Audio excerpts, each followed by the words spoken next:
بسم الله الرحمن الرحيم والعصر إن الإنسان لفي خسر إلا الذين آمنوا وعملوا الصالحات وتواصوا بالحق وتواصوا بالصبر.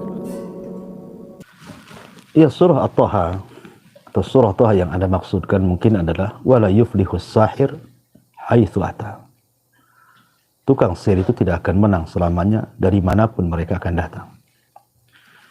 Anda perlu pahami ayat ini supaya jangan Anda mengingkari Al-Quran, karena ada orang yang kemudian mengingkari Al-Quran karena berusaha untuk mempraktekkan ayat ini dalam kehidupan nyata. Kalau memang tukang sihir itu tidak menang dari manapun mereka berada, kenapa ada orang yang terkena sihir? Berarti mereka menang. Akhirnya kemudian Anda mulai ragu-ragu dengan ayat ini. Bukan begitu pemahamannya.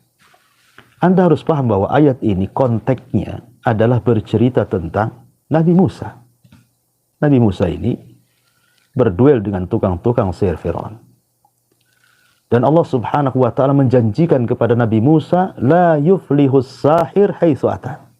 Wahai Musa, tukang-tukang sihir yang kau hadapi itu, mereka tidak akan menang dengan cara apapun.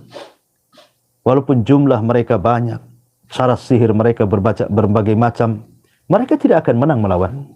Jadi ini konteksnya adalah Allah subhanahu wa ta'ala memberikan tabsyir, kabar gembira kepada Nabi Musa ketika dia hendak duel dengan tukang-tukang sihir Fir'aun, bahwa mereka tidak akan menang, wahai Musa, hadapi saja. Dan betul, ketika Nabi Musa alaihi salatu wassalam menghadapi tukang-tukang sihir itu, tukang-tukang sihir itu kalah. Bahkan mereka kemudian sujud kepada Allah subhanahu wa ta'ala.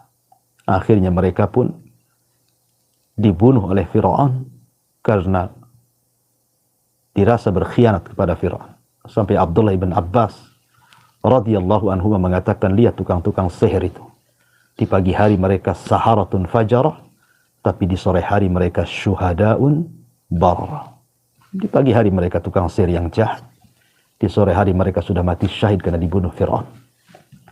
Ini yang harus Anda pahami, bahwa teks di sini adalah Nabi Musa dihabarkan oleh Allah subhanahu wa ta'ala bahwa tukang sihir yang akan dihadapinya tidak akan menang dari arah manapun mereka menyerang engkau. Baik.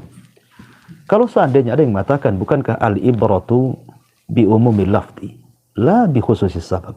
Pelajaran dalam Al-Quran itu kan karena umumnya lafaz, bukan karena sebab khususnya ini terjadi kepada Nabi Musa alaihi salatu wassalam. Maka kita katakan bahwa kalimat la yuflih di sini Allah subhanahu wa ta'ala menafikan falah, menafikan keberuntungan, kemenangan, kesuksesan.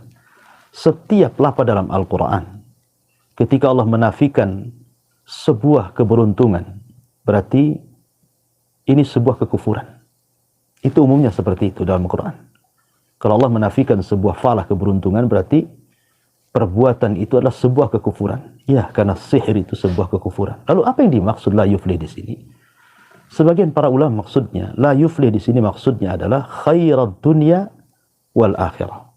Kebaikan dunia dan kebaikan akhirat. Di mana tukang-tukang sihir itu tidak akan mendapatkan kebaikan di dunia sedikit pun, apalagi di akhirat. Kalau tukang sihirnya saja tidak mendapatkan kebaikan di dunia dan di akhirat karena mereka melakukan kekufuran, kesyirikan kepada Allah, bahkan syirkul akbar, bagaimana pula dengan orang-orang yang datang ke tukang sihir? Maka tidak mendapatkan apapun kebaikan dunia dan akhirat. Jadi maksudnya la yuflihus sahiru haitsu ata, sehebat apapun tukang sihir, ya, maka mereka tidak akan mendapatkan kebaikan sama sekali. Karena mereka menghambakan diri kepada syaitan.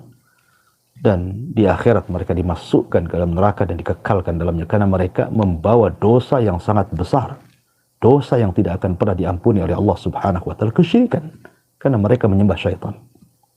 Jadi yang dimaksud la yuflihus sahir haitsu ata, artinya mereka tidak akan mendapatkan kebaikan dunia dan juga kebaikan akhirat. Dari sini juga ada ulama yang berdalil, la yuflihus sahiru haitsu ata itu tentang tidak bolehnya nusroh, mengobati sihir dengan sihir. Ya, tidak boleh mengobati sihir dengan sihir. Karena tukang sihir itu la yuflihu as-sahiru haitsu ata. Mereka tidak akan beruntung. Dimanapun, dengan cara apapun, di tempat manapun, di waktu apapun, mereka tidak akan beruntung. Karena Allah menafikan secara mutlak falah keberuntungan kepada mereka. Wallahu a'lam.